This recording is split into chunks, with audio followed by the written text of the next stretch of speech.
मेरे दिल दे टोटे माशाल्लाह मौसम चेक करो, बड़ा प्यारा बदल होया खड़ा जी। अल्लाह रहमत दी देवे बारिश, क्योंकि वाढ़ी का मौसम शुरू है। तो रैंप आप पुराना पाट दिता, नवे रैंप तो हुण ट्राली चढ़ाउण लगे। 260 भी अपने नाल आए दी परफॉर्मेंस तुहानूं चेक करवाने। अज 17 तरीक है जी, 18 तरीक की बारिश तो हनेरी दसी जाते हैं। दुआ करो जी अल्लाह रहमत दी देवे, पक्कियां फसलां कणकां खड़ियां ने ते सारे जिमीदार परेशान ने। अल्लाह रहमत दी ते खैर दी बारिश देवे। भाईजान वीडियो चेक करो परफॉर्मेंस है दी। आ रैंप अपना पुराना पुट दिता, नवे रैंप तो ट्रालियां चढ़ाउणियां अगे भी चढ़दियां रहियां, लेकिन यदि तुहानूं साइड दी परफॉर्मेंस चेक करवाना। बाकी तुसीं गंदम की फसल माशाल्लाह वेख सकते हैं तैयार हुई खड़ी है।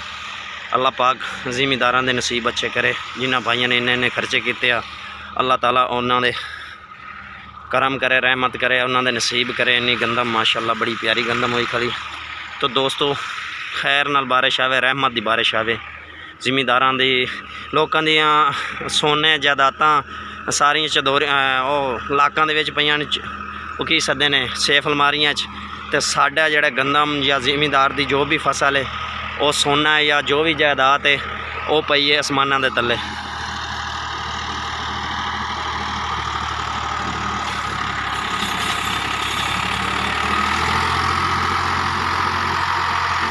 माशाल्लाह परफॉर्मेंस चेक की तुसी ट्रैक्टर की। हले ये पंप के कोई डिफाल्ट आ रही है, असी बड़े परेशान हाँ।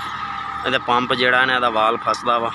तो कमेंट च अपनी राय का इजहार जरूर करिए। वीडियो अच्छी लगी तो चैनल को सबसक्राइब करिए, बैल आइकन प्रेस कर दिए ताकि आने वाली नई वीडियो तुहाडे तक पहुँच सके। तो जी मेरे दिल के टोटे अच्छी वीडियो तुहाडे वास्ते बनाने हैं ताकि मेरे दोस्तों को पसंद आए, मेरे भाइयों, मेरे वीरों, मेरे दिल के टोटा। अगली वीडियो तक इजाज़त दे दियो। अल्लाह हाफिज़।